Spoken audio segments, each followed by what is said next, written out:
Bible की नारीत्व तीतुस अध्याय 2 का 3 से 6 वाज परिवार और समुदाय में एक महिला के उद्देश्य और भूमिका के सार को खूबसूरती से दर्शाता है। यह उस श्रद्धा, अनुग्रह और बुद्धि की बात करता है जिसे बड़ी उम्र की महिलाओं को युवा महिलाओं को मार्गदर्शन देने के लिए आदर्श बनाने के लिए कहा जाता है।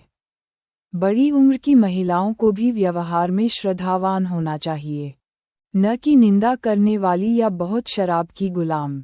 उन्हें अच्छाई सिखानी चाहिए और इस तरह युवा महिलाओं को अपने पति और बच्चों से प्यार करना, संयमी, पवित्र, घर का काम करने वाली, दयालु और अपने पति के अधीन रहना सिखाना चाहिए ताकि परमेश्वर के वचन की निंदा न हो। इसी तरह युवा पुरुषों को संयमी होने के लिए प्रोत्साहित करें। तीतुस अध्याय 2 का 3 से 6 वाज। ये कालातीत मार्ग बड़ी उम्र की महिलाओं को मार्गदर्शन और परामर्श देने के लिए प्रोत्साहित करता है, ताकि युवा महिलाओं को उनकी ईश्वर प्रदत्त भूमिकाओं को गरिमा, उद्देश्य और श्रद्धा के साथ अपनाने में मदद मिल सके। आज की दुनिया में मार्गदर्शन की यह महत्वपूर्ण भूमिका अक्सर गायब रहती है और इसके परिणाम स्पष्ट हैं। कई युवा महिलाएं खुद को नारीत्व के समृद्ध, पोषण करने वाले पहलुओं से अलग पाती हैं। नारीत्व एक एकल, परिभाषित मार्ग नहीं है, यह एक बहुआयामी यात्रा है जो शक्ति, अनुग्रह, ज्ञान और उद्देश्य की खोज से चिन्हित है।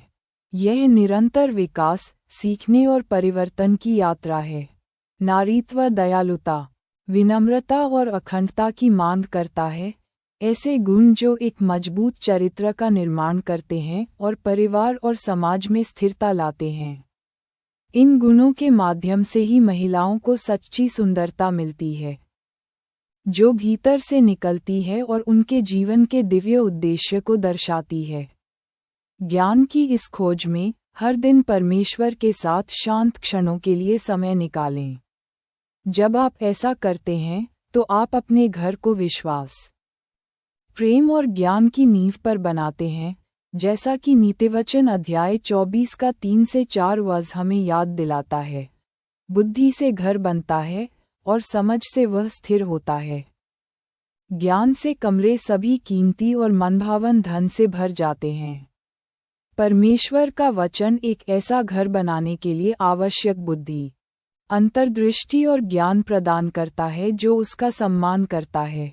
जैसे जैसे महिलाएं अपनी यात्रा को आगे बढ़ाती हैं, वे शालीनता का गहरा अर्थ सीखती हैं, सिर्फ बाहरी दिखावट में नहीं, बल्कि जिस तरह से वे खुद को पेश करती हैं और जो वास्तव में मायने रखता है उसे प्राथमिकता देती हैं।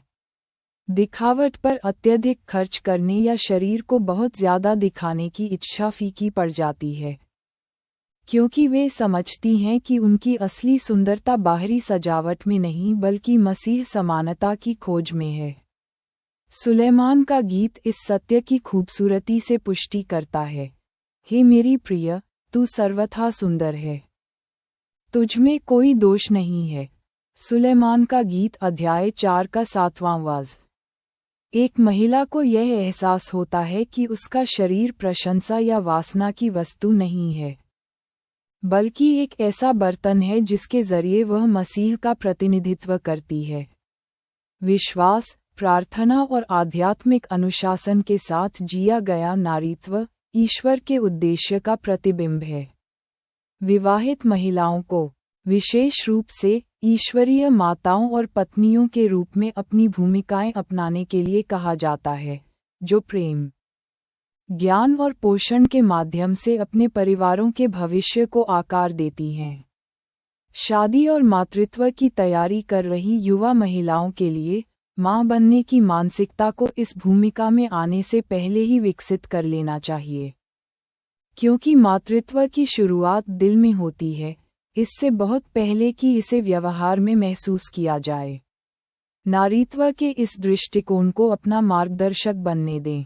प्रत्येक बीतते दिन के साथ आप अनुग्रह, शक्ति और ज्ञान में बढ़ें, अपने उद्देश्य को अपनाएं और वह महिला बनने की सुंदर यात्रा करें जिसे ईश्वर ने आपको बनने के लिए बुलाया है।